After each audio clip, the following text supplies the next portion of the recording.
I wouldn't want to drive this car in its condition. All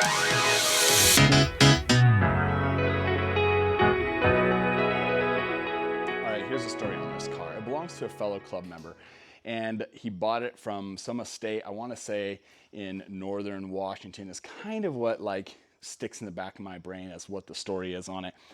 And it has some pretty cool stuff going for it. So it's got a Rajo Model 30 overhead conversion on it. It's got a Ruxstall rear end, and it's also got a Warford transmission, as well as an aftermarket body. This is what is called a speedster. You know, in the teens and 20s, you could buy these cars. You can just actually buy the chassis of these cars, and you can configure them and put aftermarket bodies on them to suit your needs. So it wasn't uncommon that people would buy a chassis, hop up the engine, and then they take and do what a lot of guys do today. They take their car out to the track and they race it. And this is kind of just like the beginning of that track, that race car, that home-built race car. Well, this is the epitome of home-built. And nothing to take away from the neatness of this car. It's got a lot of cool patina. But there's just some stuff that is like, really? Like, and granted, people do what they can with the tools that they have, and I don't fault them for that.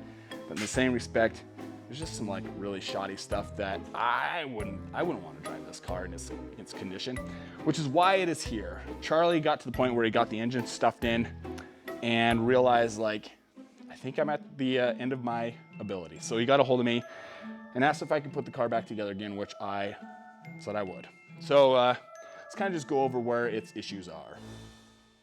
All right, what we have here is that Rajo Model 30. What's kind of neat about them is they are just a bolt-on conversion. So it takes a flathead engine and flips it over to an overhead valve. So this has got 8 valves in the top. It's got a single carb intake with 4 exhaust ports. Soon after Rajo built this cylinder head conversion, they changed it. They decided and found out that you can get a lot more efficiency out of the engine if you had 2 intake runners going into the head instead of a single one that then distributed the fuel gas mixture to all 4 cylinders. So this is a very early overhead conversion. Pretty big horsepower upgrade from stock, but definitely not the most efficient. So the issue that we've got with this thing is the exhaust manifold goes inside. You can see this is the old floorboard riser, and it's above that. So I need to basically build a new exhaust, and nothing wrong with that. It's just a bit of work in order to do it. So, you know, and that kind of leads me to the next thing. You know, whenever you're doing a big project like this, it's a good idea to have a checklist, because things can get out of hand really quick. And Charlie really wants this car done by Memorial Day. One of the regional clubs is doing a tour out of Spokane, and he wants to run this car in this tour. And as you can see, with no radiator, ignition system isn't hooked up, exhaust isn't hooked up, fuel isn't hooked up, it's gonna be a little bit difficult to get that done. So I have a 13-point checklist here right now of things that I know need to be done. And as I get more and more stuff done, I'm going to make that checklist more finite and more assertive as to what needs to be done. But those are just like the 13 bullet points. And that ranges from things for like, I need to manufacture a new exhaust manifold. I need to configure spark control. It needs a new firewall. As you can see, this has got a huge hole into the firewall, which is no bueno.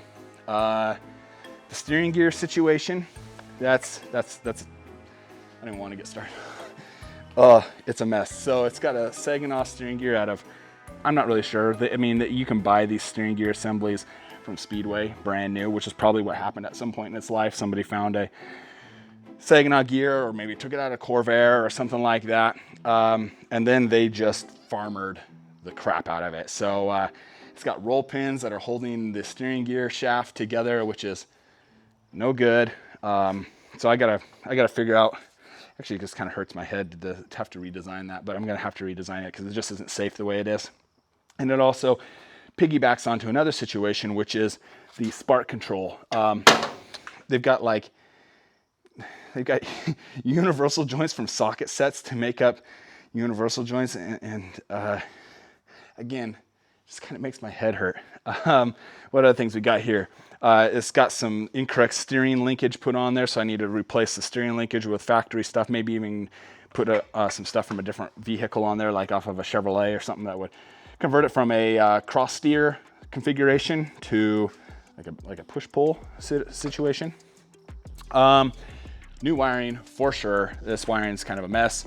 Fuel lines need to be done. It's got an aftermarket alternator. This car actually never had a provision for any electrical system on them. So it was strictly a hand crank, started up on its internal mag, and then it would run and be self-powered. So it does have an aftermarket alternator that's gonna go on it. Radiator needs to be done. Floorboard risers have to be built. Pedals have to be adjusted along with the bands. Carburetor needs to be rebuilt. And then it's got an outside aftermarket oil line to pump oil from the back of the engine back up to the front. So yeah, right now I'm pretty much in the let's go ahead and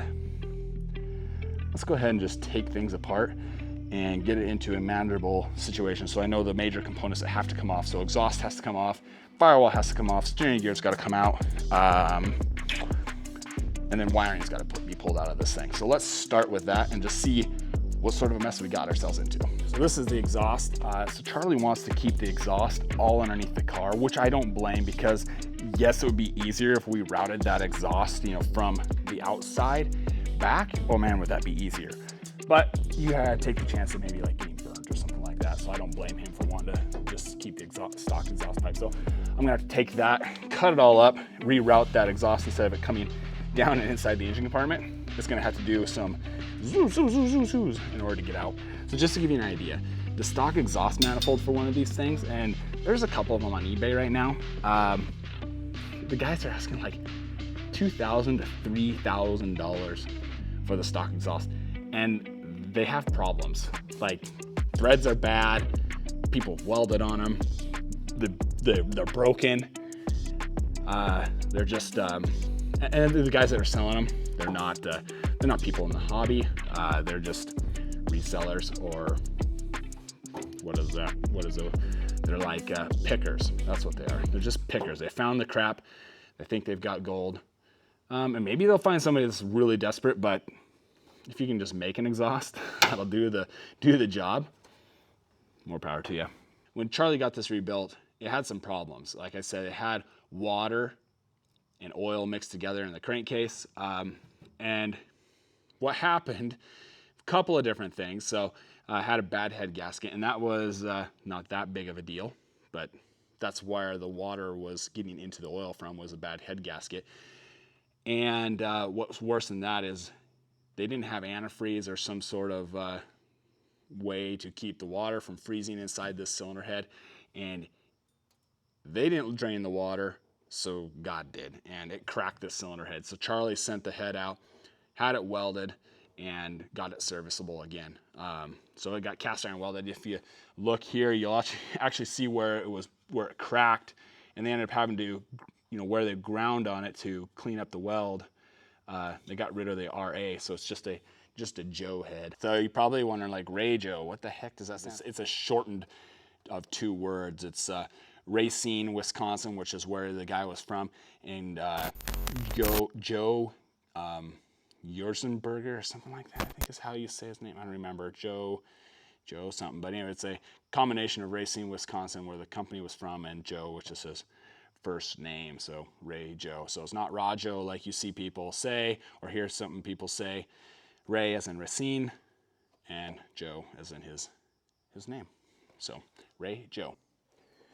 All right, firewall is out. I think I lost the timeline somewhere in there. I don't know where. So firewall is out. It's going to give me a lot of room to work. So I need to rip out the wiring, need to get into that steering gear assembly. Here's the steering gear issues that we're talking about. Here's that aftermarket Saginaw style steering gear. They're kind of cool because they're very universal, but he's got these brackets, which, yeah, it makes the car steer easier, but boy, is it a mess. You can see this is the spark control that the person had figured out. They've got socket wrench U-joints in there for that. They've got a roll pin that's holding the steering shaft to the original steering shaft. I'm just not, that's no good. I mean, if you're gonna do something, you need to be clamping it or pinning it and clamping it, or you need to have some sort of key that's keeping that thing from turning, because if that pin ever fell out or for whatever reason sheared, there's no backup there. The shaft is splined, fits into this block, and it's got a notch for this bolt. So if the bolt ever fell out, then the splines are what's gonna hopefully drive that. So this has no redundancy in it, which is no good.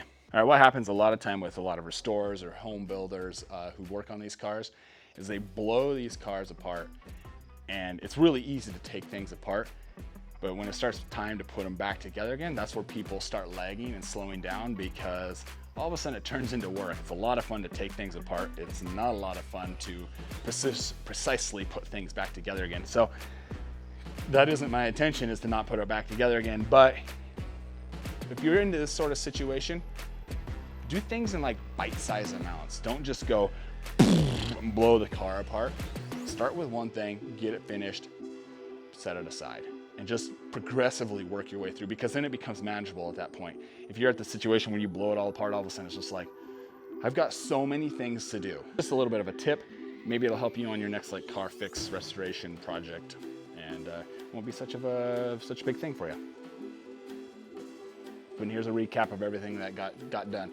As you can see, firewall is out, exhaust manifold and intake manifold is off, steering gear is unbolted, and then wiring is pulled away. There's just a big wiring mess back in there. My course of action at this point is to track down a new firewall, which I say new, it's going to be a used firewall.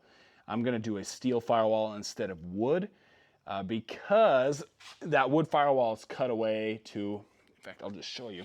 So this cylinder head, this Rajo cylinder head, it goes right into that footwell area of the engine compartment. So a provision has to be made, which is cutting a hole in it. I'm going to use a detent to allow room and access, so we don't have any engine components entering the cabin area of the Speedster. It's definitely going to take some work, but shouldn't be too big of a deal. So I'm going to find an early firewall. Just looking at its size, it looks significantly smaller than the later style firewall for these cars. So yeah, so that's my intent at this point in time, is to track down a firewall and start doing some work there. In the meantime, I appreciate everybody watching, and this is kind of a good little refresher back into what I've been up to, fixing other people's cars. Have a good one. Talk to you later. And you could go ahead and give it a subscribe, a like, a comment. If you got any questions about this car, its build that I didn't touch on, let me know in the comments. I will try to get back to you and let you know what I know. Anyway, have a good one. Talk to you later.